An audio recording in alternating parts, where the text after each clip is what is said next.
Okay, a question that I get from a ton of you is, where do I start if I want to start a podcast? And I love when answers are simpler than we expect them to be. So I want to tell you about a resource that's changed the game for us with our podcast, and that is Spotify for podcasters. If you want to start your own podcast, Spotify has a platform that makes it so easy. You upload your episodes and then Spotify actually distributes it everywhere onto all platforms and even helps you earn money so that it can be profitable for you and a blessing for you, your family, your people. Spotify for Podcasters lets you record and edit your podcast literally from your phone or your computer. So if you don't have a fancy setup, it's okay. You can immediately get started today. Then again, you distribute it to Spotify and everywhere else that podcasts are available. You can also do video podcasts, which sounds like a dream to me. And when you want to take conversations with your people to the next level, you can do Q&A and polls, all sorts of fun things. You can earn money with ads and podcast subscriptions, or you can just get started using what you've got for the good of others and the glory of God. Check out Spotify for Podcasters. I use it. I love it. I highly recommend it. Download the Spotify for Podcasters app. I have it on my phone, highly suggest, or go to spotify.com/podcasters to get started today.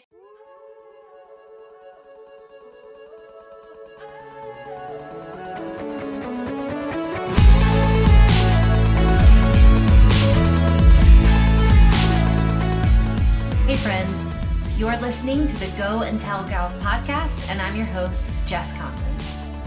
In most of our episodes, we'll have a guest, a woman who is running on mission right where she's at. We pray this podcast leaves you encouraged and spurred on to go and tell the good news. Hey friends, it's Jess here. And I want to do a fun one-time teaching for the Go and Tell Gals podcast about how I started the Go and Tell Gals podcast. So today is the day after Easter. I'm actually recording this on Easter Monday, the day after Easter Sunday, and you guys will hear it in just a few days. But I want to tell you about what happened a year ago. On Easter Sunday, a year ago, I woke up and I was prepping to go to church, and I decided to read the story of the resurrection. I turned to John 20, and I was reading about how Mary Magdalene went to the tomb expecting to prepare Jesus' body. I read about how he called her name and about how she knew who he was and realized that everything he said was true. And I read the words where he said to her, "Go instead to my brothers and tell them I'm ascending to my Father and your Father, to my God and your God." And those words, "go and tell," struck me in a beautiful way. And I realized that no matter where women were at, no matter what kind of Christian culture they found themselves in, they could be encouraged by the truth that Jesus has commissioned each of them to go and tell what they've seen, to go and tell what they've heard from him. In the very next verse, it says that Mary Magdalene went to the disciples with the news, "I have seen the Lord," and she told them that he had said these things to her. And I thought, man, go and tell. That's what we need to tell women. That's what we need to commission them to do. That's what we need to teach them to do, and that's what I want to do with a podcast. So that very day, Easter morning last year, 2018, I bought the domain goandtellgals.com, and I grabbed the Instagram handle goandtellgals.com, and I didn't quite know what it was, but I knew that it was something.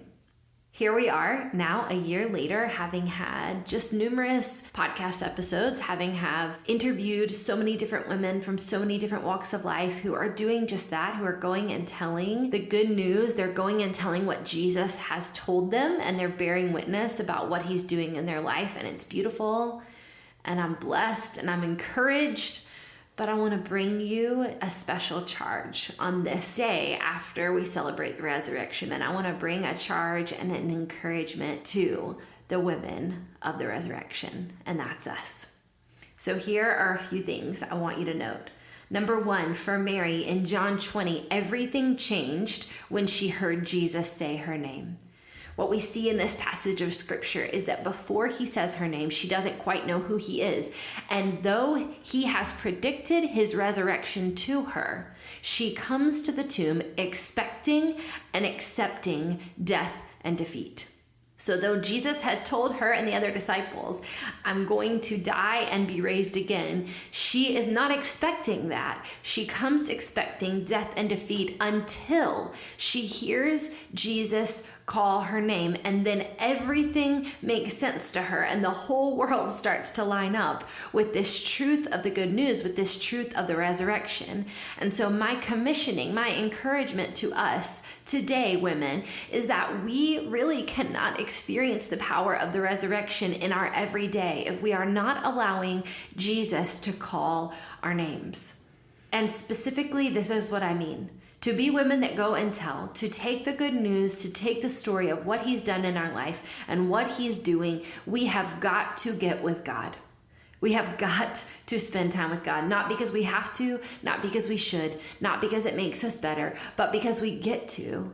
Because we're purchased into a relationship where Jesus listens to us and talks to us and teaches us and commissions us and speaks over us. And so, to be women of the resurrection, to be go and tell gals, we have to be women who let him call our name. I don't know what that looks like for you. It could be every morning reading the word. It could be going on prayer walks. It could be worshiping.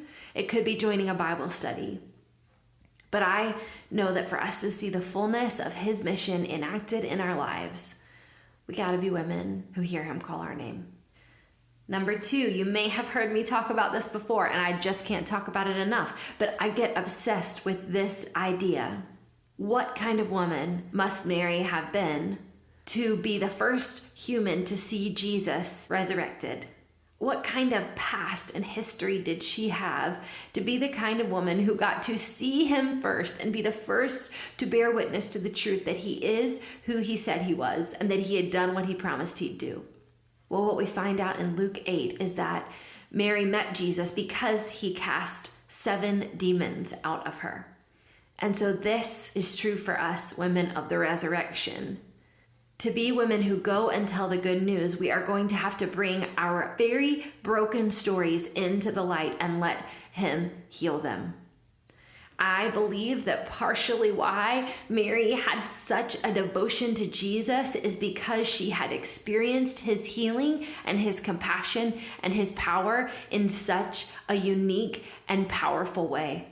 And may it be so for us. May we be women who continually go to God, bringing the darkest and heaviest and most broken parts of our lives and asking him to bring healing and relief. And may we not only let him do that redemptive and restorative work, but may we be shame-free enough to continually let other people know what our stories are. Mary's story wasn't hidden from us in history because that isn't where it ended for her. Her identity was not the woman who had 7 demons cast out of her. We remember her as so much more. We remember her as an apostle to the apostles.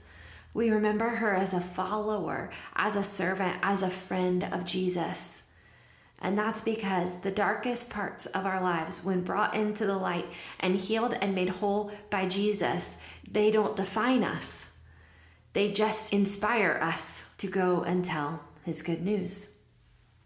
Lastly, I believe that Mary experienced more abundance in her ministry and in her mission because she was obedient to do what he asked her to do, and that was to use her words and to go and tell. And I want to encourage you.